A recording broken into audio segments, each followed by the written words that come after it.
Sharad पवारांमुळे Maratha OBC वाद, आबासाहेब पाटील यांचा आरोप, आंदोलनादरम्यान पवारांची भूमिका मराठ्यांना पोषक नव्हती, वीरेंद्र पवारांचं वक्तव्य.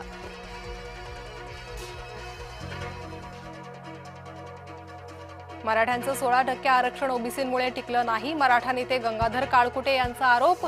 तर मराठ्यांच्या वेगळ्या 10%ला विरोध नव्हता, ओबीसी नेते मंगेश ससाणे यांनी मांडली भूमिका.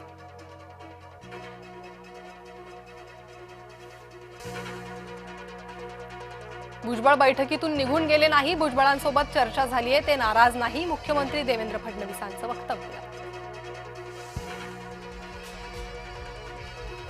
मराठ्यांना देणार, ओबीसींचं ओबीसींना देणार, एकाचं आरक्षण काढून दुसऱ्या समाजाला देणार नाही, मुख्यमंत्री देवेंद्र फडणवीसांची माहिती.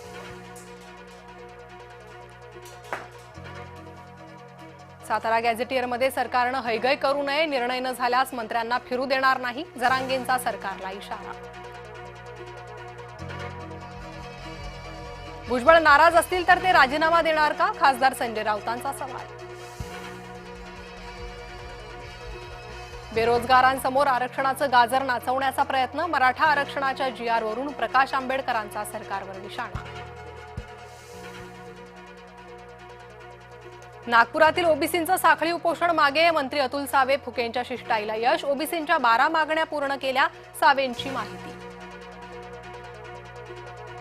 भुजबळांच्या नाशिक निवासस्थानी पोलीस बंदोबस्त वाढवला, मराठा आरक्षणावरून भुजबळांनी घेतलेल्या भूमिकेनंतर प्रशासन अलर्टवर.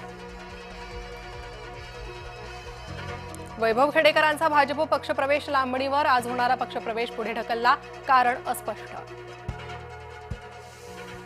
ओमराजे निंबाळकर अधिकाऱ्यांवर भडकले, ग्रामसडक योजनेच्या कामाची माहिती न दिल्यानं संताप, अधिकाऱ्यांचा काढला बाप. बारामतीत शुक्रवारी ओबीसी धनगर एल्गार मोर्चात लक्ष्मण हाके सहभागी होणार, जरांगेंनी धनगर समाजाबद्दल अपशब्द वापरल्याचा आरोप.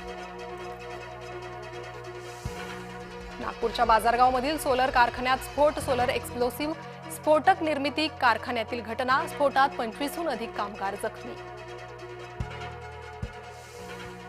लाखनी तहसील कार्यालयातील लिपिकाची दादागिरी, वृद्ध दिव्यांग निराधार महिलांना मनस्ताप, तक्रार करूनही कारवाई न झाल्यानं नाराजी. लाडकी बहीण योजनेचा ऑगस्ट सप्टेंबरचा हप्ता एकत्र येण्याची शक्यता, दोन्ही महिन्याचे एकत्रित 3000 येण्याचा अंदाज. जीएसटीत आता 2च स्लॅब, 5 आणि 18% दराचा स्लॅब लागू होणार, 12 आणि 28% दराचा स्लॅब रद्द. मोदी सरकारचे देशवासियांना बंपर गिफ्ट, एसी, टीव्ही, खाद्यपदार्थ, साबण, कपडे, चप्पलांसह रोजच्या वापराच्या वस्तू स्वस्त होणार, तर आरोग्य विमा आणि जीवन विमा सवलत मिळणार. मुंबईत एसी लोकलची संख्या वाढणार, सरकार 238 वातानुकूलित लोकलची खरेदी करणार.